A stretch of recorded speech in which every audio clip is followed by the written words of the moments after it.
नमस्कार दोस्तों, आप देख रहे हैं एजुकेशन इन हिंदी चैनल।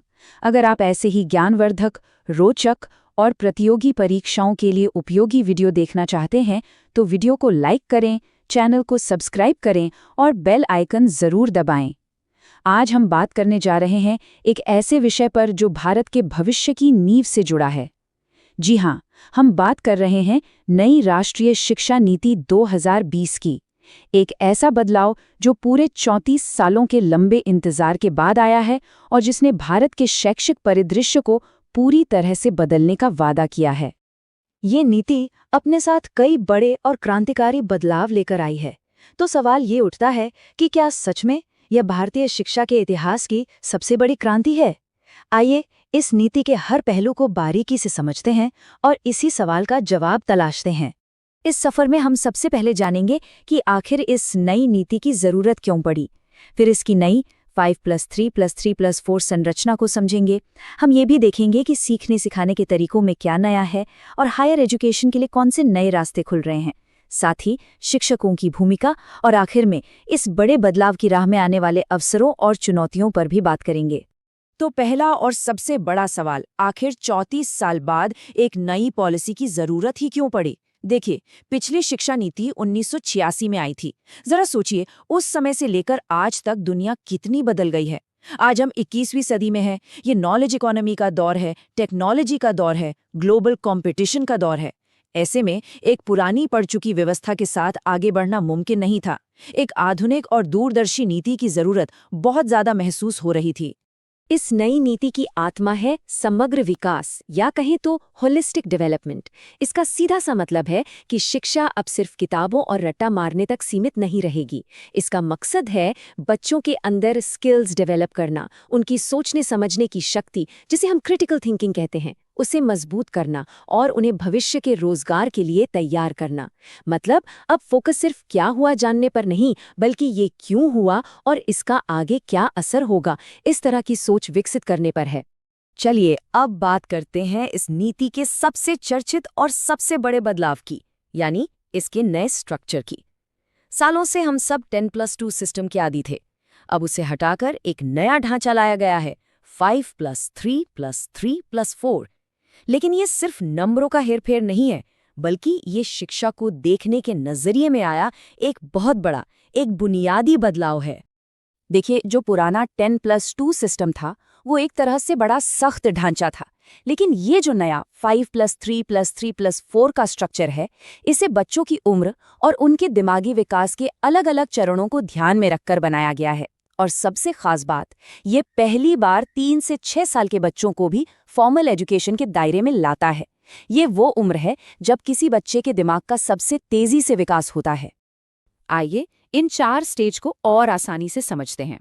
पहला है फाउंडेशनल स्टेज। यहाँ बच्चों पर किताबों का बोझ नहीं होगा, बल्कि उन्हें खेल कूद और एक्टिविटीज के जरिए सिखाया जाएगा। इसके बाद आता है प्रेपरेटरी स्टेज। यहाँ पर पढ़ने लिखने और गिनती पहाड़े जैसी बेसिक चीजों पर फोकस होगा। फिर है मिडिल स्टेज, जहाँ बच्चों का परिचय साइंस, मैथ्स, आर्ट्स जैसे अलग अलग सब्जेक्ट्स से होगा। और आखिर में है सेकेंडरी स्टेज। ये वो स्टेज है जहाँ स्टूडेंट्स को पूरी आज़ादी मिलेगी कि वे अपनी पसंद के सब्जेक्ट्स चुन सकें। तो ये तो हुई स्ट्रक्चर की बात, लेकिन बदलाव सिर्फ ढांचे में नहीं है। सीखने सिखाने का पूरा तरीका, पूरी फिलॉसफी ही बदल रही है। अब रटने वाले तोते बनाने का दौर खत्म।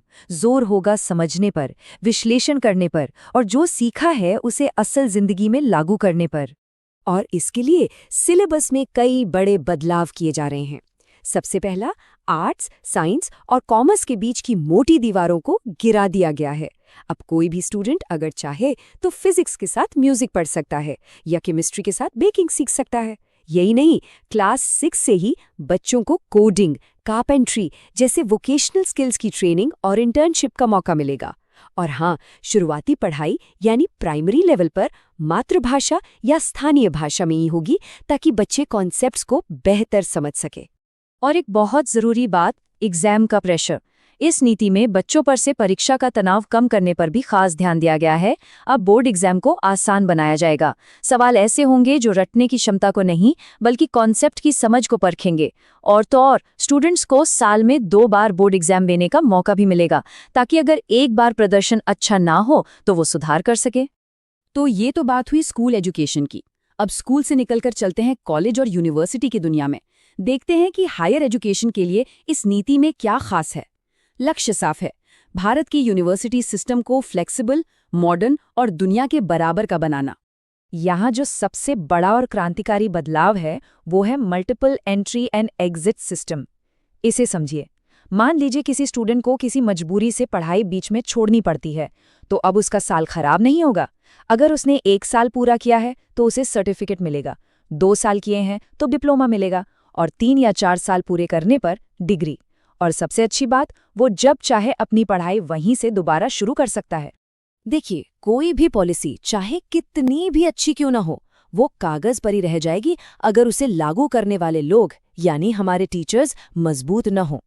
ये नई शिक्षा नीति इस बात को समझती है। ये टीचर्स को सिर्फ पढ़ाने वाला नहीं बल्कि राष्ट्र निर्माता मानती है और उन्हें मजबूत बनाने पर पूरा जोर देती है। और इसी सोच के साथ एक बड़ा लक्ष्य तय किया गया है। साल 2030 तक टीचर बनने के लिए कम से कम योग्यता 4 साल की इंटीग्रेटेड बीएड डिग्री होगी। मकसद साफ है कि टीचिंग के प्रोफेशन में वही लोग आएं जो वाकई इसके लिए पैशनेट हैं, जो प्रतिभाशाली हैं। सिर्फ अच्छी डिग्री लेकर आना ही काफी नहीं है।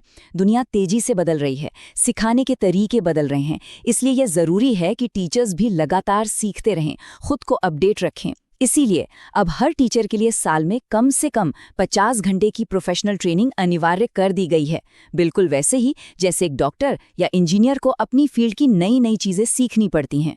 तो कुल मिलाकर ये नीति कागज पर तो एक शानदार भविष्य की तस्वीर पेश करती है, लेकिन असली चुनौती इसे जमीन पर उतारने की है। इस रास्ते पर मौके तो बहुत हैं, पर मुश्किलें भी कम नहीं हैं। अगर ये नीति सही मायनों में लागू हो गई तो इसके फायदे जबरदस्त होंगे। हमारे स्टूडेंट्स की नौकरी पाने की काबिलियत बढ़ेगी, भारत दुनिया में एक नॉलेज सुपर पावर बनकर उभरेगा, और सबसे जरूरी, स्कूल छोड़ने वाले बच्चों की संख्या में भी भारी कमी आएगी। लेकिन जैसा हमने कहा, चुनौतियां भी बड़ी हैं। सबसे पहले पैसा। इतने बड़े बदलाव के लिए भारी भरकम फंड्स और इंफ्रास्ट्रक्चर की जरूरत होगी। दूसरा, देश के लाखों लाख टीचर्स को इस नए सिस्टम के लिए ट्रेन करना, ये अपने आप में एक बहुत बड़ा काम है। फिर गांव और शहर के बीच जो डिजिटल खाई है, उसे भरना होगा। और शायद सबसे बड़ी चुनौती, केंद्र और राज्य सरकारों को मिलकर एक टीम की तरह काम करना होगा। संक्षेप में इस नीति का मकसद है एक ऐसी पीढ़ी तैयार करना जो आलोचनात्मक सोच सके, नवाचार कर सके और राष्ट्र की प्रगति में योगदान दे सके। एक बड़ा विजन है जिसकी सफलता आने वाला समय बताएगा। दोस्तों, उम्मीद है कि आपको ये वीडियो पसंद आया होगा और इस विषय को समझने में मदद मिली होगी। अगर वीडियो अच्छा लगा हो तो इसे लाइक करें, अपने दोस्तों के साथ शेयर करें और ऐसे ही ज्ञानवर्धक वीडियो के लिए एजुकेशन इन हिंदी चैनल को सब्सक्राइब जरूर करें। धन्यवाद।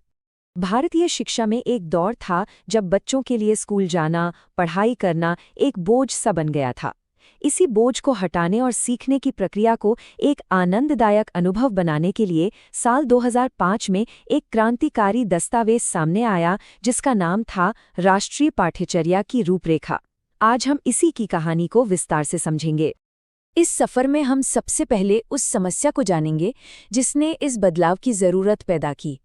फिर इसके पीछे के नए दर्शन और सिद्धांतों को समझेंगे और आखिर में देखेंगे कि हमारी शिक्षा व्यवस्था पर इसका क्या और कितना गहरा प्रभाव पड़ा। तो आखिर 2005 से पहले हमारी शिक्षा व्यवस्था में ऐसी क्या कमी थी? जरा सोचिए, एक ऐसी दुनिया के बारे में जहां पढ़ाई का मतलब सिर्फ रटना होता था, जहां बच्चों पर अच्छे नंबर लाने का दबाव लगातार बढ़ता जा रहा था और ये तनाव उनके स्वाभाविक विकास में एक बड़ी रुकावट बन रहा था। इस गंभीर समस्या का हल एक बहुत ही सरल लेकिन गहरे विचार में छिपा था, बिना बोझ के सीखना। यह सिर्फ एक रिपोर्ट का नाम नहीं था, बल्कि ये एक सपना था, एक ऐसी शिक्षा का सपना जहां रटने की जगह समझ लें और किताबी ज्ञान क्लासरूम की दीवारों से निकलकर बच्चों की असल जिंदगी से जुड़े, ताकि सीखना सजा नहीं बल्कि एक खुशी बन जाए। ये बदलाव यकीनन एक दिन में नहीं आया। इसकी कहानी शुरू होती है साल 1992 से, जब प्रोफेसर यशपाल की अध्यक्षता में एक समिति बनाई गई। इसी समिति ने 1993 में अपनी ऐतिहासिक रिपोर्ट सौंपी और उसी रिपोर्ट ने वो रास्ता तैयार किया जिस पर चलकर 2005 की ये महत्वपूर्ण रूपरेखा तैयार हुई। तो एनसीएफ 2005 का मूल दर्शन क्या था? इसका सीधा सा उद्देश्य था एक ऐसी शिक्षा प्रणाली का निर्माण करना जो रटने पर नहीं बल्कि बच्चों की रचनात्मकता और सीखने के आनंद पर आधारित हो। इस दर्शन का सार हमें गुरुदेव रविंद्रनाथ टैगोर के इस शक्तिशाली विचार में मिलता है और इसी विचार के साथ एनसीएफ 2005 दस्तावेज की शुरुआत होती है। ये अपने आप में ये बताता है कि इस पूरी रूपरेखा के केंद्र में बच्चों की रचनात्मकता को सबसे ऊपर रखा गया है। यहाँ हमें एक बहुत बड़ा वैचारिक बदलाव देखने को मिलता है। देखिए, पहले की शिक्षा व्यवस्था व्यवहारवादी मनोविज्ञान पर आधारित थी। मतलब ये माना जाता था कि ज्ञान किताबों में बंद है और उसे बस बच्चों के दिमाग में भरना है। लेकिन एनसीएफ 2005 ने इस सोच को पूरी तरह से बदल दिया। इसने रचनावादी सिद्धांत को अपनाया, जिसका मतलब है कि बच्चे ज्ञान को सिर्फ ग्रहण नहीं करते बल्कि अपने अनुभवों से उसे खुद बनाते हैं। ये शिक्षा की दुनिया में एक बहुत बड़ी क्रांति थी। तो अब सवाल ये था कि इस नए दर्शन को हकीकत में कैसे बदला जाए। इसका जवाब हमें मिलता है एनसीएफ 2005 के उन 5 मार्गदर्शक सिद्धांतों में जो इस पूरी रूपरेखा की मजबूत नींव हैं। ये 5 सिद्धांत एनसीएफ 2005 की आत्मा है। पहला, ज्ञान को स्कूल की चारदीवारी से बाहर निकालकर असल जिंदगी से जोड़ना। दूसरा, रटने की आदत को जड़ से खत्म करना। तीसरा, पाठ्यक्रम को सिर्फ किताबों तक सीमित ना रखकर उसे और भी व्यापक बनाना।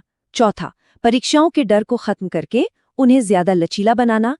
और पांचवां, बच्चों के अंदर लोकतांत्रिक और मानवीय मूल्यों का विकास करना।